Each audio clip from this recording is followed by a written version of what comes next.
Hi, master key അക്കാഡമിയുടെ പുതിയൊരു വീഡിയോയിലേക്ക് സ്വാഗതം.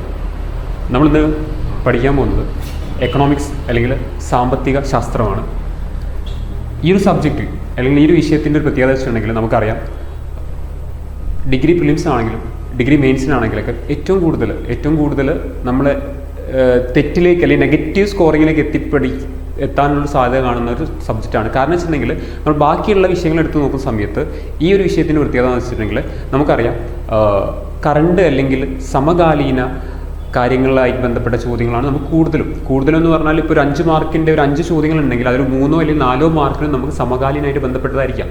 അപ്പോൾ കറണ്ട് അഫയേഴ്സാണ് ഇതിൽ കൂടുതലായിട്ടും നമ്മൾ കാണുന്ന ഒരു പ്രത്യേകത. അതുകൊണ്ടാണ് പറയുന്നത്, ഒന്നെങ്കിൽ നമുക്ക് ഈ ഒരു വിഷയം എന്ന് പറയുന്നത് ബുദ്ധിമുട്ടായിരിക്കും, അല്ലെങ്കിൽ നമ്മൾ ഈ ഒരു വരുന്ന ക്വസ്റ്റ്യൻസ് നമ്മൾ നമ്മൾ അറ്റംപ്റ്റ് ചെയ്യാതെ പോകുന്ന ഒരു സാഹചര്യം ഉണ്ടാവും. അപ്പോൾ നമ്മൾ പഠിക്കുന്ന സമയത്ത്, എക്കണോമിക്സിൻ്റെ കാര്യം എടുക്കുന്ന സമയത്ത് നമ്മൾ ശ്രദ്ധിക്കേണ്ട കാര്യം, നമ്മൾ എങ്ങനെയാണ് ഈ ഒരു സബ്ജക്റ്റിനെ നമ്മൾ അപ്രോച്ച് ചെയ്യുക എന്നുള്ളതാണ്. എല്ലാം മനസ്സിലാക്കേണ്ട, ആദ്യം നമ്മളതിൻ്റെ അടിസ്ഥാനപരമായുള്ള കാര്യങ്ങൾ അറിഞ്ഞിരിക്കുക. എക്കണോമിക്സിൻ്റെ അടിസ്ഥാനം അറിയാം. എക്കണോമിക്സ് എന്ന് പറയുന്ന സാമ്പത്തിക ശാസ്ത്രം എന്ന് പറയുന്ന സബ്ജക്റ്റിൻ്റെ അല്ലെങ്കിൽ വിഷയത്തിൻ്റെ അടിസ്ഥാനം എന്ന് പറഞ്ഞാൽ നമ്മൾ ഒരു സബ്ജക്റ്റ് അല്ലെങ്കിൽ ഒരു ടോപ്പിക് നമ്മൾ എടുക്കുന്ന സമയത്ത് ആ ഒരു ടോപ്പിക്കിൻ്റെ ബേസ് എന്താണെന്നുള്ളത് നമ്മൾ സ്ട്രോങ് ആക്കുക എന്നുള്ളതാണ്. ഓക്കെ, അങ്ങനെ ബേസ് സ്ട്രോങ് ആക്കി കഴിഞ്ഞാൽ നമ്മൾ പിന്നെ ചെയ്യേണ്ട കാര്യം എന്ന് വെച്ചിട്ടുണ്ടെങ്കിൽ നമ്മുടെ അതുമായിട്ട് ബന്ധപ്പെട്ട നിലവിലെ സമകാലീനമായിട്ട് ബന്ധപ്പെട്ട കാര്യങ്ങൾ എന്തൊക്കെയാണെന്ന് നോക്കാം. സമകാലികമായിട്ട് ബന്ധപ്പെട്ട കാര്യങ്ങൾ എന്തൊക്കെ നോക്കാം. ഓക്കെ, ദെൻ ഇതിൽ നമ്മൾ നോക്കുകയാണെങ്കിൽ ചിലതിൽ നമ്മൾ മനസ്സിലാക്കേണ്ടത്, നമുക്ക് ഫാക്ച്വൽ ആയിട്ടുള്ള കാര്യങ്ങളുണ്ടാവും. അതായത് ഇപ്പം ഉദാഹരണത്തിന് നമ്മൾ വ്യക്തികളെ കുറിച്ച് ചോദിക്കാം, അതേപോലെ ചില സംഘടനകളെ കുറിച്ച് ചോദിക്കാം, അതേപോലെ നമ്മൾ നോക്കുകയാണെങ്കിൽ ചില ഫിഗേഴ്സ്, അതായത് കണക്കുകളെ കുറിച്ച് ചോദിക്കാം, ചില റേഷ്യോകൾ, ഇങ്ങനെയുള്ള കാര്യങ്ങളാണ് നമ്മൾ ശ്രദ്ധിക്കേണ്ടത്. ഇങ്ങനെയുള്ള കാര്യങ്ങളിലുള്ള ചോദ്യങ്ങൾ വരുമ്പോഴാണ് നമുക്ക് ഇത് നമ്മൾ കൃത്യമായിട്ട് പത്രം വായിക്കുകയോ അല്ലെങ്കിൽ ഏതെങ്കിലും ഒരു കറണ്ട് അഫയേഴ്സായിട്ട് ബന്ധപ്പെട്ട കാര്യങ്ങൾ നമ്മൾ പഠിക്കാത്ത സാഹചര്യങ്ങളിൽ ഇങ്ങനെയുള്ള വരുന്ന ചോദ്യങ്ങൾ ബുദ്ധിമുട്ടായിരിക്കും. അപ്പോൾ നമ്മൾ അടിസ്ഥാനം അറിഞ്ഞിരിക്കണം, അതോടൊപ്പം തന്നെ നമ്മൾ സമകാലീനമായിട്ടുള്ള കാര്യങ്ങൾ അറിഞ്ഞിരിക്കണം, അതോടൊപ്പം തന്നെ നമ്മൾ വ്യക്തികൾ, സംഘടനകൾ, അതേപോലെ ഇവരിറക്കുന്ന പല കണക്കുകളും ഇതിൻ്റെ കൃത്യമായ രൂപങ്ങളും നമുക്ക് അറിഞ്ഞിരിക്കണം. ഓക്കെ, അങ്ങനെയാണെങ്കിൽ നമുക്ക് ഈ ഒരു വിഷയത്തെ പരിചയപ്പെടാം. ഇതുവരെ നമ്മൾ പഠിച്ചിട്ടില്ലാത്ത അല്ലെങ്കിൽ ഇതുവരെ നമ്മൾ നോക്കിയിട്ടില്ലാത്ത തരത്തിൽ നമ്മൾ സബ്ജക്റ്റിനെ പരിചയപ്പെടാൻ പോവുകയാണ്.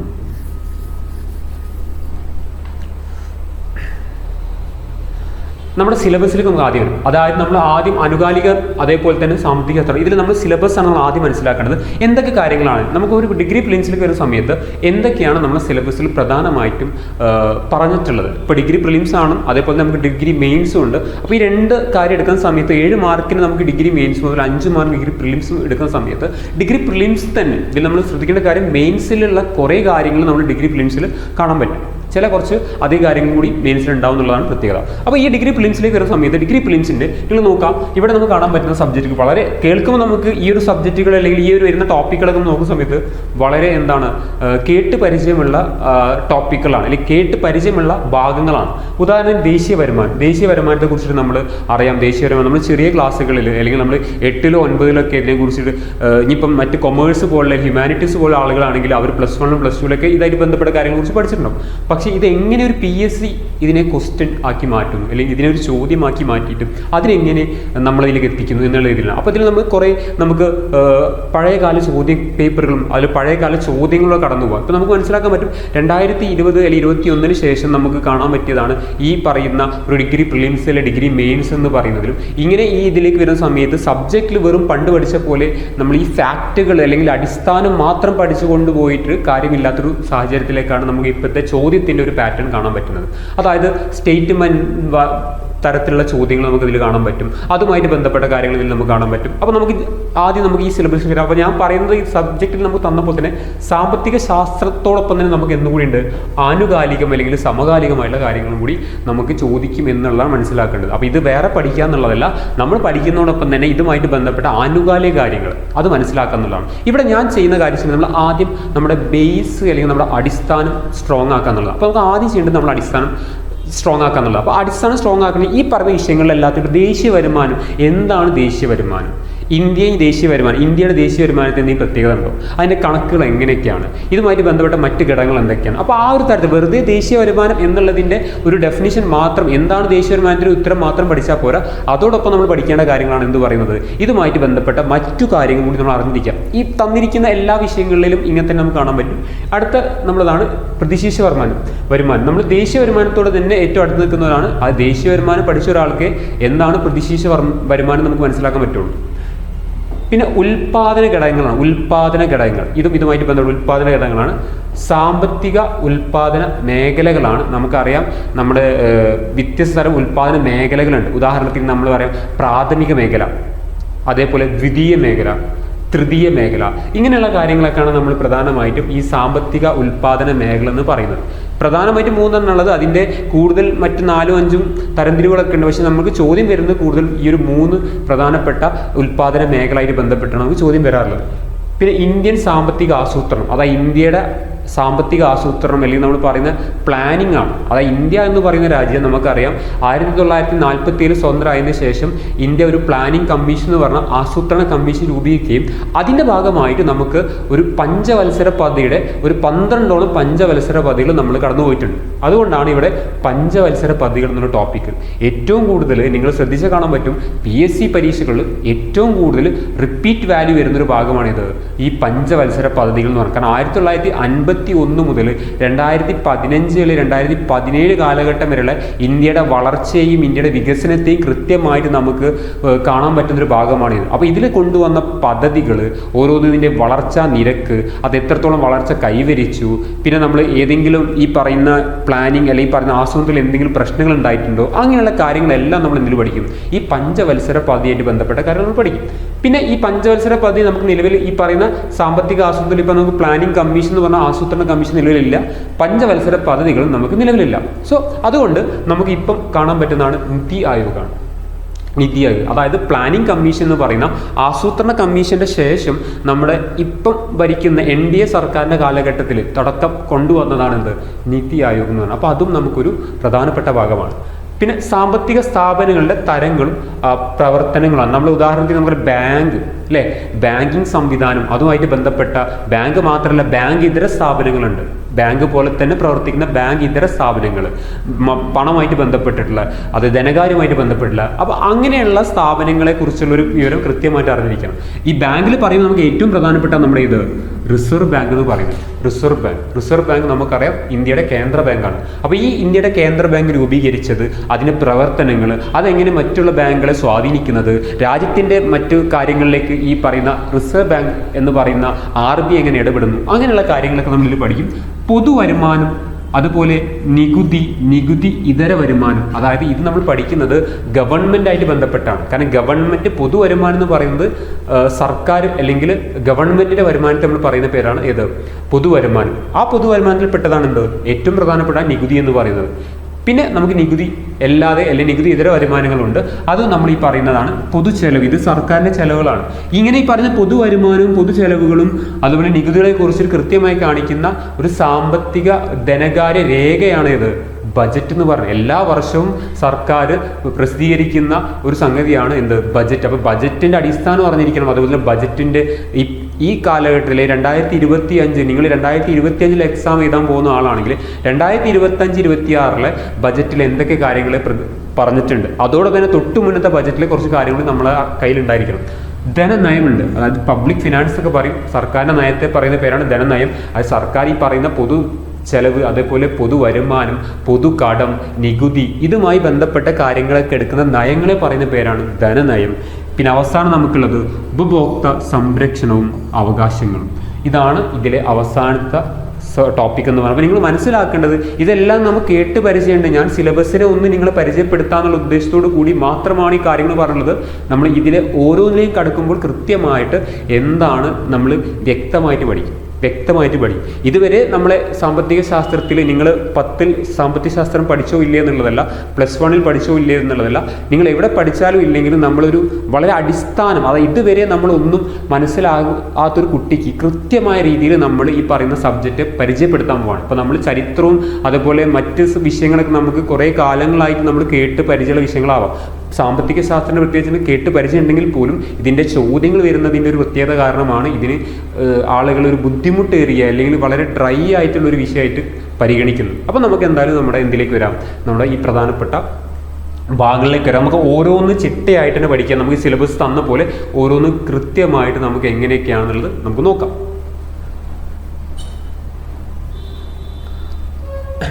അപ്പോൾ നമ്മൾ ഇതിൽ പറയുന്നത് സാമ്പത്തിക ശാസ്ത്രമാണെങ്കിൽ പോലും നമ്മൾ പഠിക്കുന്ന ഇന്ത്യൻ സമ്പദ് വ്യവസ്ഥയായിട്ട് ബന്ധപ്പെട്ടാണ്.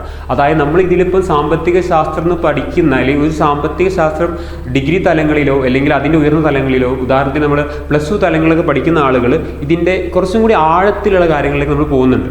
പക്ഷേ നമ്മുടെ PSC കൂടുതലായിട്ടും ഫോക്കസ് ചെയ്യുന്ന ഒരു ഏരിയ വെച്ചിട്ടുണ്ടെങ്കിൽ ഇന്ത്യൻ സമ്പദ് വ്യവസ്ഥയായിട്ട് ബന്ധപ്പെട്ട കാര്യങ്ങൾ. ഇന്ത്യൻ സമ്പദ് വ്യവസ്ഥ, അതായത് ഇന്ത്യയുടെ സമ്പദ് വ്യവസ്ഥ എങ്ങനെയാണ്, ഇതാണല്ലോ നമ്മൾ ഇന്ത്യ എന്ന് പറഞ്ഞ രാജ്യത്തെ ലോകം ഒറ്റുനോക്കുന്ന ഒരു രാജ്യമാണ്. അപ്പം ഇന്ത്യയുടെ സമ്പദ് വ്യവസ്ഥ എങ്ങനെയാണ് പോകുന്നത്, ഇന്ത്യ എങ്ങനെയാണ് ഏറ്റവും വളർച്ചാ നിരക്കുള്ള രാജ്യമായിട്ട് മാറിയിട്ടുള്ളത്, ഇതിന് പ്രദാനം ചെയ്ത ഘടകങ്ങൾ എന്തൊക്കെയാണ്. അപ്പോൾ അങ്ങനെയുള്ള കാര്യങ്ങളൊക്കെ നമ്മൾ ഈ പറയുന്ന ഇന്ത്യൻ സമ്പദ് വ്യവസ്ഥയിലാണ്. അപ്പോൾ നമ്മൾ സാമ്പത്തിക ശാസ്ത്രം എന്നുള്ളതിനേക്കാൾ ഉപരി നമ്മൾ ഇന്ത്യൻ സമ്പദ് വ്യവസ്ഥ എന്നുള്ള ഭാഗത്തേക്കാണ് പോകുന്നത്. ഓക്കെ, സാമ്പത്തിക ശാസ്ത്രങ്ങളിലൂടെ ഇന്ത്യൻ സമ്പദ് വ്യവസ്ഥയായിട്ട് ബന്ധപ്പെട്ട കാര്യങ്ങളിലേക്കാണ് നമ്മൾ പോകുന്നത്.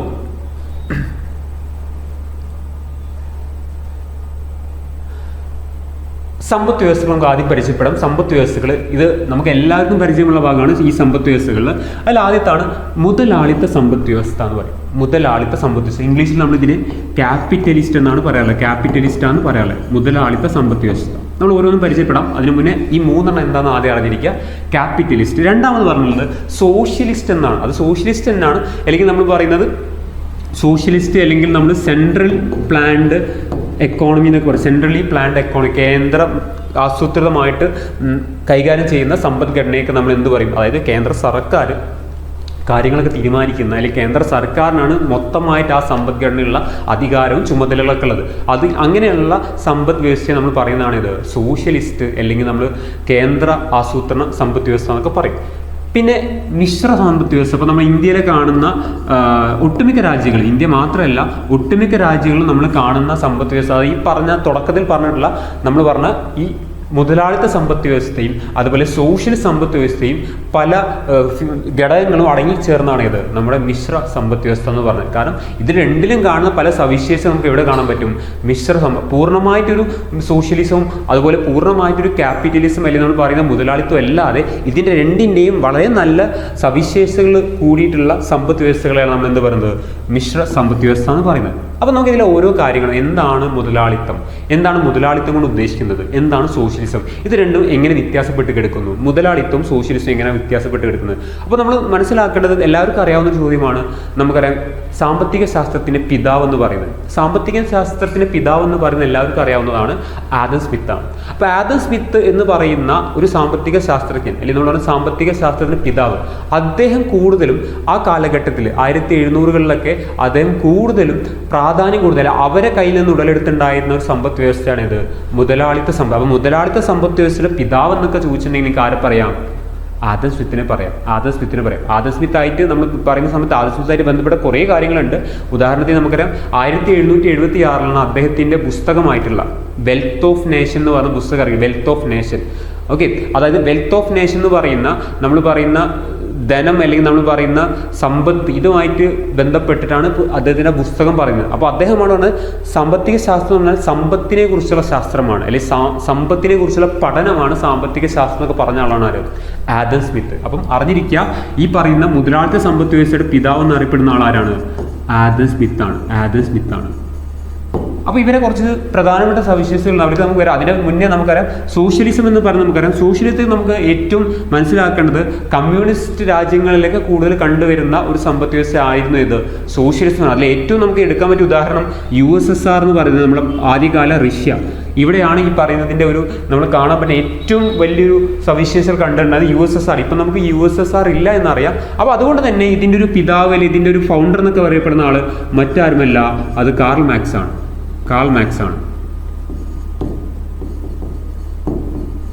കാൾ മാർക്സ് ആണ്. അപ്പോൾ കാൾ മാർക്സ് ആണ് നമ്മൾ നോക്കുവാണെങ്കിൽ എന്ത് ഈ പറയുന്ന ഈ സോഷ്യലിസത്തിന്റെ വക്താവ് എന്ന് പറയുന്ന ആളെന്ന് പറഞ്ഞാൽ. ഈ മിക്സഡ് അല്ലെങ്കിൽ നമ്മൾ പറയുന്ന മിശ്ര സമ്പദ് വ്യവസ്ഥയുടെ പിതാവായിരുന്നു വെച്ചാൽ എനിക്ക് ആരെ തന്നെ പറയാം, ആദം സ്മിത്തിനെ തന്നെ പറയാം. അതായത് മിശ്ര സമ്പദ് വ്യവസ്ഥയ്ക്കും ഈ ഒരു പിതാവിനെ ചോദിച്ചിട്ടുണ്ടെങ്കിൽ, അങ്ങനെ ചോദ്യം വന്നിട്ടുണ്ടെങ്കിൽ നമുക്ക് 10th ലെവലൊക്കെയാണ് ഇങ്ങനെയുള്ള ചോദ്യങ്ങൾ വരാറുള്ളത്. എന്നാലും ഇനി അഥവാ നമുക്കൊരു സ്റ്റേറ്റ്മെന്റിൽ ഇങ്ങനെ ചോദ്യം വന്നിട്ടുണ്ടെങ്കിൽ മിശ്ര സാമ്പത്തിക വ്യവസ്ഥയുടെയും അല്ലെങ്കിൽ മിശ്ര സമ്പദ് വ്യവസ്ഥയുടെ പിതാവായിരുന്നു ചോദിച്ചാൽ എനിക്ക് ആര് പറയാം, ആദം സ്മിത്തിനെ തന്നെ പറയാം. ഇനി നമുക്ക് ഈ മുതലാളിത്ത സമ്പദ് വ്യവസ്ഥയുടെ സവിശേഷതകൾ വരാം. എന്തൊക്കെയാണ് ഈ മുതലാളിത്ത സമ്പദ് വ്യവസ്ഥ അല്ലെങ്കിൽ ഇതുമായിട്ട് ബന്ധപ്പെട്ട കാര്യങ്ങൾ എന്തൊക്കെയാണ് നമുക്ക് വരാം. ഇതിൽ നമുക്ക് കുറേ കാര്യം. ഒന്ന്, ഏറ്റവും പ്രധാനപ്പെട്ടത് സ്വകാര്യ ഉടമസ്ഥതയിലുള്ള ഉൽപാദനോപാധികളാണ്. അതായത് ഇവിടെ ഉൽപാദനോപാധികൾ തന്നെ നമ്മൾ എടുക്കുകയാണെങ്കിൽ ഭൂമി എന്ന് പറയുന്ന ഉൽപാദന ഉപാധിയാണ്. അതേപോലെ തൊഴിൽ അല്ലെങ്കിൽ തൊഴിലാളി ഉൽപാദന ഉപാധിയാണ്. അതേപോലെ കിടക്കുന്ന നമുക്കറിയാവുന്ന പല കാര്യങ്ങളും ഇതെല്ലാം ആരാ കീഴിലായിരിക്കും, സ്വകാര്യ ഉടമസ്ഥ. അതിപ്പം ഞാൻ എന്നുള്ള വ്യക്തിക്കാണ് ഇവിടെ അവകാശങ്ങളും അധികാരങ്ങളും കൂടുതൽ. അതായത് ഇപ്പം ഇവിടെ ഭൂമി എൻ്റെ പേരിലുണ്ടാവും. ഇത് വെച്ചിട്ട് എനിക്ക് എന്ത് നടത്താം, ഉൽപാദനം നടത്താം. എന്നെ ആരും എന്ത് ചെയ്യുന്നില്ല, നിയന്ത്രിക്കുന്നില്ല. അതായത് വ്യക്തികൾക്ക് വ്യക്തമായ സ്വാതന്ത്ര്യം എന്തിലുണ്ട്, ഈ പറയുന്ന സമ്പദ് വ്യവസ്ഥയിൽ നമുക്ക് കാണാൻ പറ്റും. മുതലാളിത്ത സമ്പദ് വ്യവസ്ഥയിൽ വ്യക്തികൾക്ക് പൂർണ്ണ സ്വാതന്ത്ര്യം, ഉൽപാദന മേഖലയ്ക്ക് പൂർണ്ണ സ്വാതന്ത്ര്യം നമുക്ക് എന്തിൽ കാണാൻ പറ്റും, വ്യക്തികൾക്ക് കാണാൻ പറ്റുന്ന ഒരു സമ്പദ് വ്യവസ്ഥയാണ് ഇത്, ഈ പറഞ്ഞ മുതലാളിത്ത സമ്പദ് വ്യവസ്ഥ എന്ന് പറഞ്ഞത്. ഇതിൽ അതുകൊണ്ട് തന്നെ വ്യക്തികളായതുകൊണ്ട് തന്നെ ഇവിടെ അവർ ഏറ്റവും കൂടുതൽ ഊന്നൽ നൽകുന്നത് എന്താണ്, ലാഭം. അത് വ്യക്തികൾ എന്ന് പറഞ്ഞാൽ നമുക്കറിയാം, വ്യക്തികളുടെ ലക്ഷ്യം എന്ന് പറഞ്ഞാൽ ജനക്ഷേമമോ അല്ലെങ്കിൽ ജനങ്ങളുടെ നന്മയോ ഒന്നല്ല. ആ വ്യക്തികൾ അവരുടേതായുള്ള ലാഭങ്ങളും അവരുടെ ആ ഒരു കമ്പനി അല്ലെങ്കിൽ അവരുടെ ആ ഒരു വ്യവസായം അല്ലെങ്കിൽ നമ്മൾ ഫാക്ടറി എന്തും എടുക്കാം, അതിൻ്റെ വളർച്ചയെ ഊന്നൽ നൽകുന്നുള്ളൂ. അല്ലാണ്ട് നമ്മൾ പറയുന്ന പോലെ വ്യക്തികൾ മറ്റു വ്യക്തികളുടെയോ മറ്റു ആളുകളുടെയോ ജനക്ഷേമമൊന്നും ആര് നോക്കുന്നില്ല, ഇവിടെ മുതലാളിത്ത സമ്പദ് വ്യവസ്ഥയിൽ നോക്കുന്നില്ല. അതായത് നിങ്ങൾ മനസ്സിലാക്കേണ്ടത്, ഇവിടെ നമ്മൾ സർക്കാരിന് കാര്യമായിട്ടുള്ള അധികാരങ്ങളോ നിയന്ത്രണങ്ങളോ ഇല്ല. സർക്കാരിന് അധികാരങ്ങളോ നിയന്ത്രണങ്ങളോ ഇല്ല. സർക്കാരിന് ഇവർ പറയുന്നത്, ആദം സ്മിത്തൊക്കെ പറഞ്ഞ സർക്കാരിൻ്റെ പ്രധാനപ്പെട്ട ജോലി എന്ന് പറഞ്ഞാൽ നിയമം നടപ്പിലാക്കുക, അതുമായിട്ട് ബന്ധപ്പെട്ട കാര്യങ്ങൾ. അല്ലാതെ സമ്പദ് വ്യവസ്ഥയിൽ സർക്കാർ ഇടപെടരുത് എന്നാണ് പറഞ്ഞത്. അങ്ങനെ സമ്പദ് വ്യവസ്ഥയിൽ ഇവർ ഇടപെടുന്ന വിശ്വസിച്ചുണ്ടായിരുന്ന ആളുകളാണ് ഇവർ. അതുകൊണ്ട് തന്നെ ഇവർ വിളിക്കുന്ന ഒരു സിദ്ധാന്തമുണ്ട്, ലെയ്സേ ഫെയർ സിദ്ധാന്തം.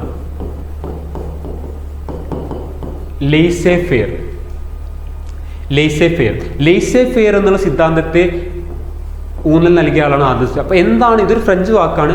ലെയ്സേ ഫെയർ എന്ന് പറഞ്ഞാൽ എന്താണ്, അതായത് ഇപ്പം ഉദാഹരണത്തിന് നമ്മളെ മുകളിൽ ആരും നിയന്ത്രിക്കാതെ നമ്മളോട് ഇഷ്ടമുള്ള നമ്മുടെ ആഗ്രഹത്തിനനുസരിച്ചിട്ട് നമുക്കൊരു എന്താ പറയുക അവിടെ ഒരു സ്വാതന്ത്ര്യം തരാം. അതിനാണ് നമ്മൾ ഈ ലെയ്സേ ഫെയർ എന്നാണ് ഇവിടെ പറയുന്ന. ലെയ്സേ ഫെയർ കൊണ്ട് ഉദ്ദേശിക്കുന്നത് പ്രധാനമായിട്ടും സർക്കാർ ഇടപെടാതിരിക്കുന്ന ഒരു സംവിധാനം, അല്ലെങ്കിൽ സർക്കാരിൻ്റെ വളരെ മിനിമം അല്ലെങ്കിൽ വളരെ തുച്ഛമായിട്ടുള്ള ഒരു ഇടപെടൽ മാത്രം, അല്ലെങ്കിൽ സർക്കാർ പൂർണ്ണമായിട്ട് ഇടപെടാതിരിക്കുക, അങ്ങനെയുള്ള ആ ഒരു ഉദ്ദേശത്തോടു കൂടിയാണ് ഈ ഒരു വാക്ക്. അപ്പോൾ ലേസേ ഫെയർ കൊണ്ട് ഉദ്ദേശിക്കുന്നത് സർക്കാർ നിയന്ത്രണങ്ങളില്ലാത്ത ഒരു സംവിധാനത്തെ പറയുന്ന പേരാണ് ലേസേ ഫെയർ. വ്യക്തികൾക്ക് അവരുടെ ഇഷ്ടത്തിനനുസരിച്ചിട്ട് കാര്യങ്ങൾ ചെയ്യാം, അവർക്ക് ഇഷ്ടമുള്ള കാര്യങ്ങൾ അവർക്ക് തുടങ്ങാം, അവർക്ക് ഇഷ്ടമുള്ള വ്യവസായങ്ങൾ ആരംഭിക്കാം. അതിൽ സർക്കാർ എന്ത് ചെയ്യുന്നില്ല, ഇടപെടുന്നില്ല. അപ്പം അങ്ങനെ സർക്കാർ ഇടപെടാതെയുള്ള ഒരു സമ്പദ് വ്യവസ്ഥയാണ് നമ്മൾ ഈ പറയുന്ന മുതലാളിത്ത സമ്പത്ത്. ഈ മുതലാളിമാരായതുകൊണ്ട് തന്നെ ഇവിടെ ലാഭാധിഷ്ഠിത പ്രവർത്തനങ്ങളാണ് നടക്കുന്ന, ലാഭമാണ് ലക്ഷ്യം, അല്ലാണ്ട് ജനങ്ങളുടെ ക്ഷേമമല്ല എന്ന് നിങ്ങൾക്കറിയാം. അപ്പോൾ ലേസേ ഫെയർ സിദ്ധാന്തം എന്ന് പറഞ്ഞിരിക്കുക, സർക്കാരിന് ഈ പറയുന്ന സമ്പദ് വ്യവസ്ഥയിൽ നിയന്ത്രണമില്ലാത്ത സംവിധാനത്തെ പറയുന്ന പേരാണ് ലേസേ ഫെയർ എന്ന് പറഞ്ഞാൽ. ആ വാക്കൊക്കെ ലേസേ ഫെയർ. ഇനി ഇവിടെ പറയുന്നു വില സംവിധാനം എന്ന് പറഞ്ഞിട്ടുണ്ടെങ്കിൽ ഇവിടെ ഉദ്ദേശിക്കേണ്ടത് വില. ഇപ്പം നമ്മളൊരു ഉൽപ്പന്നത്തിൻ്റെ, ഇപ്പം ഇതാണ് എൻ്റെ കയ്യിലെ ഉൽപ്പന്നം, ഈ ഉൽപ്പന്നത്തിൻ്റെ വില തീരുമാനിക്കുന്നത് സർക്കാരോ മറ്റു വ്യക്തികളോ ഒന്നല്ല.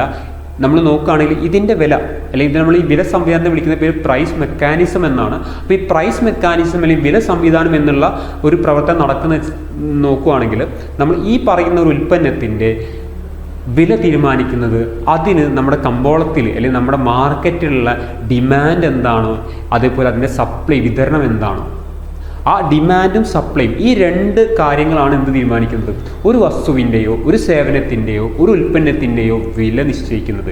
അവിടെ സർക്കാരുകളോ മറ്റു ആളുകൾക്കോ അതിനുള്ള അധികാരമില്ല. അപ്പോൾ നമുക്കറിയാം ഈ പറഞ്ഞ ചോദനം അല്ലെങ്കിൽ നമ്മൾ പറയുന്ന സപ്ലൈ പോലത്തെ കാര്യങ്ങളൊക്കെ നമുക്കറിയാം. ഇത് തീരുമാനം അല്ലെങ്കിൽ ഈ തീരുമാനിച്ച വിലയിൽ ഇപ്പോൾ നമ്മളൊരു ഉൽപ്പന്നത്തിന് കൂടുതൽ ആളുകൾ ഡിമാൻഡ് ചെയ്യുകയാണെങ്കിൽ സ്വാഭാവികമായിട്ടും അതിൻ്റെ എന്ത് കൂടും, വില കൂടുന്നതാണ്. ഇനി അതേപോലെ തന്നെ നമ്മൾ അതിൻ്റെ സപ്ലൈ നോക്കാം. ഒരു ഉൽപ്പന്നത്തിൻ്റെ സപ്ലൈ വിതരണം ആവശ്യത്തിൽ കൂടുതൽ വരുവാണെങ്കിൽ അതിന് എന്ത് കുറയും, വില കുറയും. അപ്പോൾ ഈ വില തീരുമാനിക്കുന്ന ആരാണ്? Demand, supply. അപ്പോൾ ഈ ഡിമാൻഡ് എന്ന് പറയുന്ന ചോദനം, അതേപോലെ സപ്ലൈ എന്ന് പറയുന്ന സംവിധാനം, ഇവർ രണ്ടുപേരും കൂടിയാണ് എന്ത് തീരുമാനിക്കുക? ഒരു ഉൽപ്പന്നത്തിൻ്റെ വില തീരുമാനിക്കുക. അതിനാണ് എന്ത് പറയുന്നത്? നമ്മൾ വില സംവിധാനം അല്ലെങ്കിൽ പ്രൈസ് മെക്കാനിസം എന്ന് പറയുന്നത്. അപ്പോൾ ഇതും ഈ പറയുന്ന മുതലാളിത്ത സമ്പദ് വ്യവസ്ഥയുടെ മറ്റൊരു സവിശേഷതയാണ്. ഇനി ഇതിൽ പറയുന്നു, നേരത്തെ പറഞ്ഞ പോലെ സ്വതന്ത്ര കമ്പോളം, അതാണ് ഫ്രീ മാർക്കറ്റാണ്. ഞാൻ പറഞ്ഞു, നിങ്ങൾക്കൊരു ഉൽപ്പന്നം ഉൽപ്പാദിപ്പിക്കാനോ നിങ്ങൾക്കൊരു ഉൽപ്പന്നം വിൽക്കാനോ മറ്റാരുടെ അധികാരങ്ങളോ നിയന്ത്രണങ്ങളോ പെർമിഷനോ ആവശ്യമില്ല. എല്ലാം നമുക്ക് നമ്മുടെ ഇഷ്ടപ്രകാരം നമുക്ക് കാര്യങ്ങൾ ചെയ്യാം. അങ്ങനെ സ്വന്തം ഇഷ്ടപ്രകാരം നമുക്ക് കാര്യങ്ങൾ ചെയ്യാനും, സ്വന്തം ഇഷ്ടപ്രകാരം ഉൽപ്പാദിപ്പിക്കാനും, സ്വന്തം ഇഷ്ടപ്രകാരം വിതരണം ചെയ്യാനും, സ്വന്തം ഇഷ്ടപ്രകാരം വില നിശ്ചയിക്കാനും ഒക്കെയുള്ള ഒരു അവകാശം കൊടുക്കുന്ന ഒരു സംവിധാനമാണ് നമ്മൾ പറഞ്ഞ സ്വതന്ത്ര കമ്പോളം എന്ന് പറയുന്നത്. സ്വതന്ത്ര കമ്പോളം. ഇനി ഇതിന് നമുക്ക് ഉദാഹരണങ്ങളായിട്ട് നമ്മൾ എടുക്കാൻ പറ്റുന്ന രാജ്യങ്ങൾ എടുത്ത് നോക്കിയാൽ കാണാൻ പറ്റും. ഒന്ന് USA ആണ്, അമേരിക്കയാണ്. മറ്റൊന്ന് UK, ഇംഗ്ലണ്ടാണ്. അപ്പോൾ ഇങ്ങനെയുള്ള രാജ്യങ്ങളിലാണ് ഇതിൻ്റെ ഒരു ആവിർഭാവം, തുടക്കം എന്നൊക്കെ പറഞ്ഞിട്ടുണ്ടായത്. അപ്പം മുതലാളിത്ത സമ്പദ് വ്യവസ്ഥ ഇന്നത്തെ USA നമ്മൾ പൂർണ്ണമായിട്ടൊരു മുതലാളിത്ത സമ്പദ് വ്യവസ്ഥയിൽ ഊന്നിയ രാജ്യമല്ല. അതുപോലെ UK ആണെങ്കിലും പൂർണ്ണമായിട്ടും ഒരു മുതലാളിത്ത സമ്പദ് വ്യവസ്ഥയിൽ ഊന്നിയ രാജ്യമല്ല. അപ്പോൾ കാലങ്ങൾ മാറുന്നതനുസരിച്ച് അതിലും പലതരത്തിലുള്ള മാറ്റങ്ങൾ സംഭവിച്ചിട്ടുണ്ട്.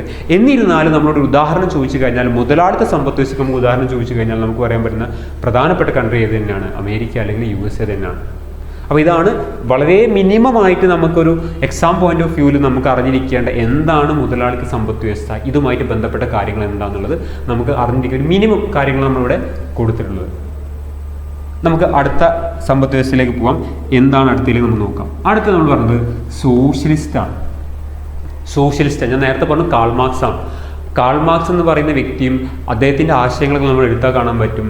വ്യക്തികൾ അതായത് വ്യക്തികളെ ചൂഷണം ചെയ്യുന്നതിനും വ്യക്തികളെ നമ്മൾ പറഞ്ഞ പോലെ കൂടുതൽ നിയന്ത്രിക്കുന്നത് പോലെ തന്നെ ഈ പറയുന്ന ഉടമസ്ഥ നമ്മൾ എടുക്കുമ്പോൾ പൊതു ഉടമസ്ഥതയിലുള്ളതാണ്, അതായത് സർക്കാരാണ്.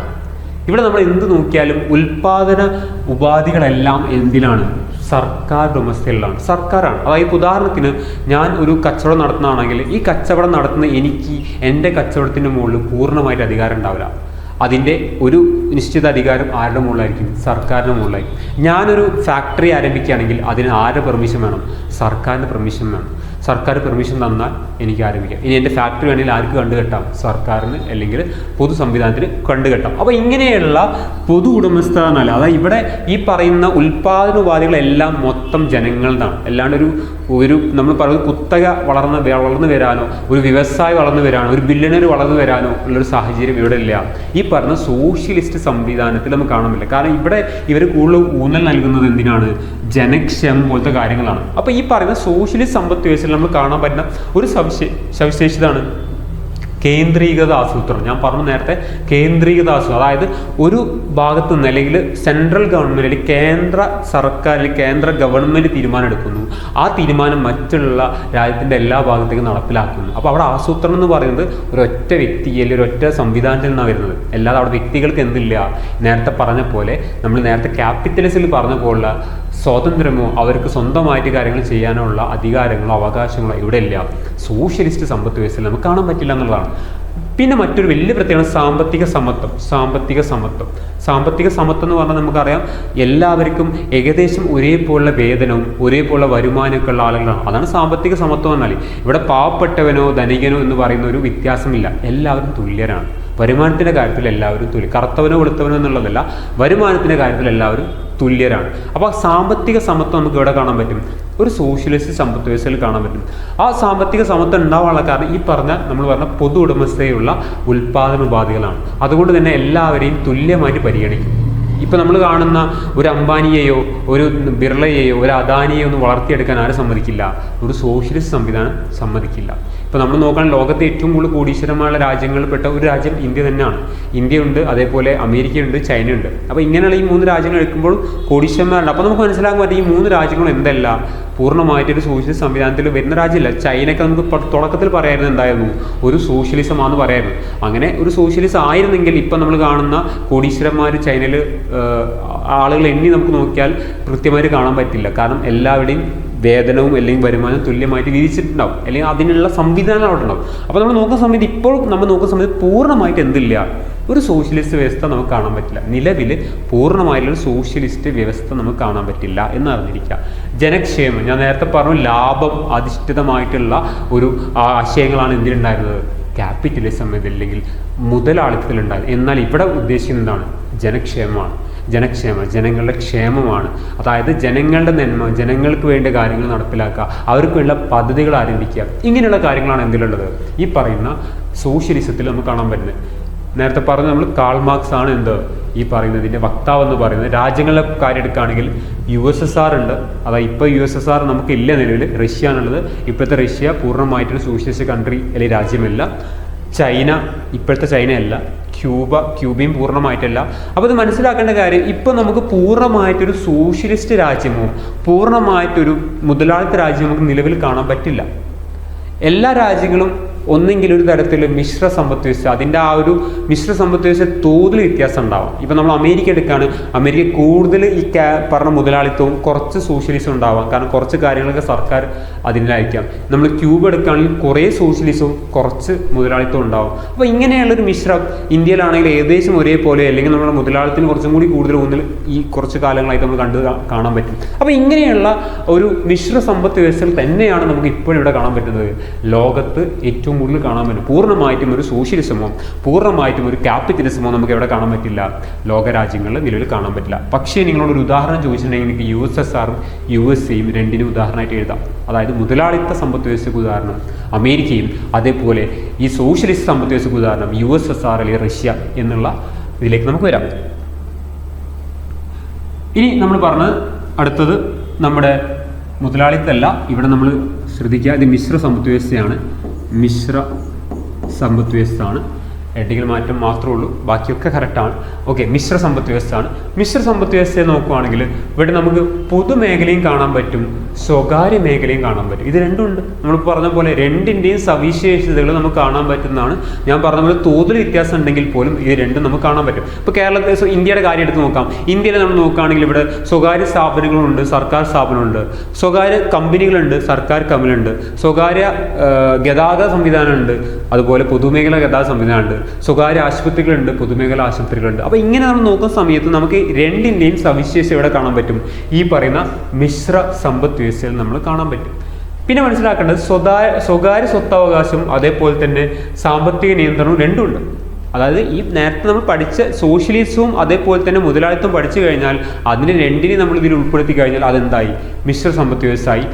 ആസൂത്രണം ഉണ്ടാവും അല്ലേ? നമ്മൾ ഇന്ത്യ നോക്കൂ, ഇന്ത്യ ഒരു മിശ്ര സമ്പദ് വ്യവസ്ഥ 1948 ഇന്ത്യ എന്ത് പറയുന്നത്, നമ്മളൊരു 1947 നമ്മൾ സ്വാതന്ത്ര്യം കിട്ടുന്നു.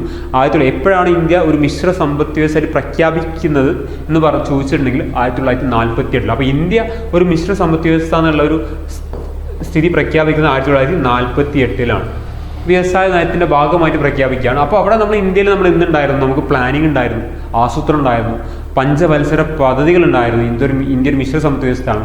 അതേപോലെ തന്നെ ഇവിടെ ക്ഷേമപ്രവർത്തനങ്ങളുണ്ട്, ലാഭം മാത്രമല്ല ജനങ്ങളുടെ നന്മയും കാണുന്നുണ്ട്. അപ്പോൾ ഇങ്ങനെയുള്ള ഇപ്പോഴും നമ്മൾ നോക്കുകയാണെങ്കിൽ പല പദ്ധതികളും, ഈ പറഞ്ഞ പെൻഷൻ പോലത്തെ പദ്ധതികൾ, അതേപോലെ നമ്മൾ നോക്കുകയാണെങ്കിൽ മറ്റുള്ള താഴേക്കിടയുള്ളവർക്കുള്ള നമ്മൾ തൊഴിൽ സംവിധാനങ്ങൾ അല്ലെങ്കിൽ തൊഴിൽ ക്ഷേമ പ്രവർത്തനങ്ങൾ, ഇങ്ങനെയുള്ള പല കാര്യങ്ങളും ആര് ചെയ്യുന്നുണ്ട്, നമ്മുടെ സർക്കാർ ചെയ്യുന്നുണ്ട്. അതുകൊണ്ട് തന്നെ ഇന്ത്യ എന്ന് പറയുന്നത് ഒരു മിശ്ര സമ്പദ് വ്യവസ്ഥയാണ്. നിങ്ങൾ മനസ്സിലാക്കേണ്ടത് 2ാം ലോക മഹായുദ്ധത്തിന് ശേഷം സ്വതന്ത്രരായിട്ടുള്ള ഒട്ടുമിക്ക രാജ്യങ്ങളും എന്തിലേക്കാണ് വന്നിട്ടുള്ളത്, മിശ്ര സമ്പദ് വ്യവസ്ഥയിലേക്കാണ് വന്നിട്ടുള്ളത്. കാരണം എന്ന് വെച്ചിട്ടുണ്ടെങ്കിൽ നമുക്കറിയാം USSR എന്ന് പറയുന്ന ഈ പൂർണ്ണമായിട്ടും സോഷ്യലിസത്തിലും പലതരത്തിലുള്ള പോരായ്മകളുണ്ട്, അതേപോലെ മുതലാളിത്തത്തിലും പോരായ്മകളുണ്ടായിരുന്നു. മുതലാളിത്തം വിശ്വസിച്ചുണ്ടായിരുന്നത് അല്ലെ, ആദം സ്മിത്തിന്റെ വക്താക്കൾ വിശ്വസിച്ചുണ്ടായിരുന്നു മുതലാളിത്തം. നമ്മൾ പറഞ്ഞു ആദം സ്മിത്താണ്, സോഷ്യലിസം കാൾ മാർക്സ് ആണ്. മിശ്ര സമ്പദ് വ്യവസ്ഥ ചോദിച്ചാൽ നിങ്ങൾ ആദം സ്മിത്തിനെ പറയാം. അപ്പോൾ ആദം സ്മിത്തിന്റെ വക്താക്കൾ വിശ്വസിച്ചിട്ടുണ്ടായിരുന്നത് ഒരിക്കലും തകർന്നു വീഴാത്ത തരത്തിലുള്ളൊരു സമ്പദ് വ്യവസ്ഥയാണ് ഇത്, ഈ പറയുന്ന മുതലാളിത്തം. പക്ഷേ 1929 ഒരു ലോക സാമ്പത്തിക മാന്ദ്യം അല്ലെങ്കിൽ ഒരു ഗ്രേറ്റ് ഡിപ്രഷൻ എന്ന് പറയും, അതിൻ്റെ ഭാഗമായിട്ട് അമേരിക്ക ഇടിഞ്ഞു വീഴാണ്. ആ ഒരു ഷെയർ നമ്മൾ പറയുന്ന ഓഹരി കമ്പോളത്തിൽ വന്ന തകർച്ചയാണ് ഇതിനെ ബാധിച്ചത്, അമേരിക്കയെ ബാധിച്ചത്. അമേരിക്കയെ മാത്രമല്ല, അമേരിക്കയുമായിട്ട് ഏറ്റവും കൂടുതൽ അടുത്ത് നിൽക്കുന്ന എല്ലാ രാജ്യങ്ങളെയും അത് ബാധിച്ചു. അതായത് ഇംഗ്ലണ്ടിനെയും അതേപോലെ യൂറോപ്യൻ രാജ്യങ്ങളെയും, ആ യൂറോപ്യൻ രാജ്യങ്ങൾ ഭരിക്കുന്ന കോളനി, ഉദാഹരണം ഇന്ത്യയെ വരെ എന്ത് ബാധിച്ചിട്ടുണ്ട്, ഈ പറഞ്ഞ സാമ്പത്തിക മാന്ദ്യം ബാധിച്ചിട്ടുണ്ട്. അപ്പോൾ ആ സാമ്പത്തിക മാന്ദ്യത്തോട് കൂടിയിട്ട് എന്ത് മനസ്സിലായി, ഈ ഒരു മുതലാളിത്ത സമ്പദ് വ്യവസ്ഥയും തകരും എന്നുള്ളത് മനസ്സിലായി. ആ സമയത്ത് ഉടലെടുത്ത ഒരു പ്രധാനപ്പെട്ട സാമ്പത്തിക ശാസ്ത്രജ്ഞനുണ്ട്. അദ്ദേഹത്തിൻ്റെ പേര് നിങ്ങൾ അറിഞ്ഞിരിക്കണം. JM കെയ്ൻസ് എന്നാണ് പറയാം. JM